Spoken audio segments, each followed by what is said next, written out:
રાજકોટના જસદણની ગેબનશા સોસાયટીમાં લઘુશંકા જેવી બાબતે બાળકને ઢોર માર મારતા સારવાર અર્થે ખસેડાયો। બાળક રમતા રમતા રિક્ષામાં લઘુશંકા કરતા રિક્ષા ચાલકે પિત્તો ગુમાવ્યો હતો તેમજ માસૂમ બાળકને પેટ અને છાતીના ભાગે માર માર્યો। ઇજાગ્રસ્ત બાળકને સરકારી હોસ્પિટલમાં સારવાર અર્થે ખસેડાયો છે। સમગ્ર ઘટનાને લઈ જસદણ પોલીસે તપાસ હાથ ધરી છે। તો બાળકને मार मारवामां આવ્યો જેને સારવાર અર્થે ખસેડાયો છે। પેટ અને છાતીના ભાગે માર માર્યો હતો।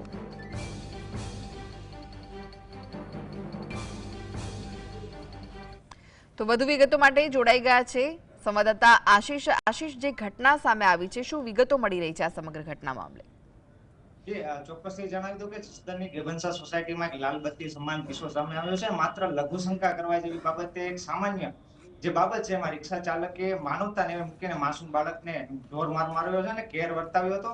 બાળક રમતા રમતા અજાણતા જ રિક્ષામાં છે તે ગયો હતો અને ત્યાં લઘુશંકા કરી ગયો હતો અને આ માત્ર આટલી જ બાબતમાં રિક્ષા ચાલક છે તે મહેબૂબ મકવાણા રોષે ભરાયો હતો અને ગુસ્સામાં ભાન ભૂલી ગયો હતો અને જે વિદ્યાર્થી છે તેને ઢોરમાર માર્યો હતો અને બાળકના પેટ અને છાતીના ભાગે ઢોરમાર મારતા બેરહેમીથી જે માર મારતો તેને બાળકને હાલ તો સરકારી હોસ્પિટલ ખાતે સારવાર અર્થે ખસેડવામાં આવ્યો છે। આટલેથી જ ના અટકતા રિક્ષા ચાલક બાળકને હાથ અને માથાના ભાગે પણ માર મારતા ગંભીર ઈજાગ્રસ્ત થયો હતો અને જે બાદ ઈજાગ્રસ્ત થી આ જે પીડિત બાળક છે તેને સરકારી સારવાર માટે હોસ્પિટલ ખાતે ખસેડવામાં આવતો અને ત્યારબાદ જે પરિવારજનો છે તેના દ્વારા બાળકને હોસ્પિટલ ખાતે ખસેડી અને સારવારમાં ખસેડવામાં ત્યારબાદ પોલીસને જાણ કરવામાં આવી અને પોલીસ દ્વારા હાલ સમગ્ર બાબતે હાલ કાર્યવાહી ચાલુ કરવામાં આવી છે અને આગળની તપાસ હાથ ધરવામાં આવી છે। જી આશીષ, જે રિક્ષા ચાલક છે જેણે બાળકને ઢોર માર માર્યો શું તેના સાથે વાતચીત શક્ય થઈ શકી છે ખરી?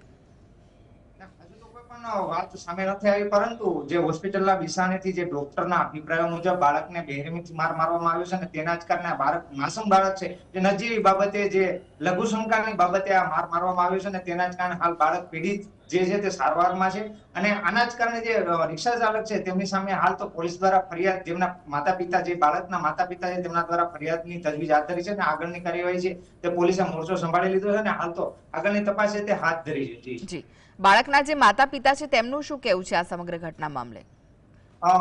બાળકના જે માતા પિતા છે તેમનું કહેવું એવું છે કે નજીવી બાબતે જે બાળક રમતા રમતા જ્યાં રિક્ષા પડી હતી રિક્ષામાં જઈ અને ફક્ત રિક્ષામાં રમતો હોય અને જે રિક્ષામાં રમતા રમતા બાળક છે પોતે ભાન ભૂલી ગયો હોય અને લઘુશંકા રિક્ષામાં જ કરી ચૂક્યો અને આ જોઈ જતા જે રિક્ષા ચાલક છે તે બેરહેમીથી આ જે બાળક છે તેને માર મારવામાં આવ્યો અને બાળકને એટલો બધો માર મારવામાં આવ્યો કે તે મૂળ ઈજાગ્રસ્ત થયો, તેમને ઈજાઓ પહોંચી અને તેના જ કારણે તેમને હોસ્પિટલ અત્યારે સારવાર માટે ખસેડવો પડ્યો। આટલી ક્રૂરતા જે આ રિક્ષા ચાલકની તે સામે આવી છે ખરેખર તો એક માનવતાની જે હદ છે વટાવી દીધી હોય તેવું આ રિક્ષા ચાલકનું જે અમાનવીય કૃત્ય છે તે સામે આવ્યું છે અને તેના જ કારણે હાલ બાળક અત્યારે હોસ્પિટલના બિસાને છે। જી, આભાર આશીષ માહિતી આપવા માટે।